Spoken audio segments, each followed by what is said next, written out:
Grammar practice করলে English দুর্দান্ত বলা যায়। মানে যারা গ্রামার প্র্যাকটিস করে তারা ফাটাফাটি ইংরেজি বলতে পারে, ঝরঝরে ইংরেজি বলতে পারে, এবং তাদের ইংরেজি শুনে আমাদের সকলেরই মনে হয় ইংরেজি এরকম করে বলা উচিত। একেবারেই ভুল ধারণা। এমন প্রচুর মানুষ আছেন যারা খুব ভালো গ্রামার করতে পারেন, কিন্তু তারা ইংরেজিতে অতটা অভ্যস্ত নন বা ইংরেজিতে ততটা ফ্লুয়েন্ট নন। এই ব্যাপারে একটা মিথ রয়েছে।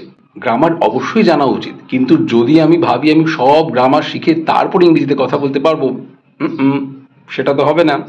কারণ গ্রামার ইংরেজিকে কি করে বলতে হয় শেখায়, কিন্তু ইংরেজিটা বলবো কি করে, মানে গ্রামার শেখায় কি করে ইংরেজিটা কারেক্টলি বলা যায়।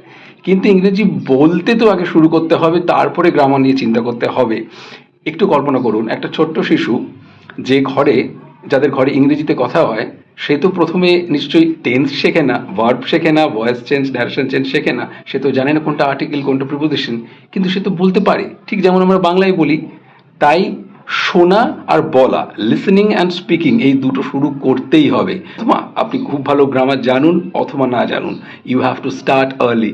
নেক্সট টাইম যদি কখনো মনে হয় যে আমি খুব ভালো করে গ্রামার শিখি তারপরে ইংরেজিতে কথা বলবো, don't waste time, start today. Bye bye.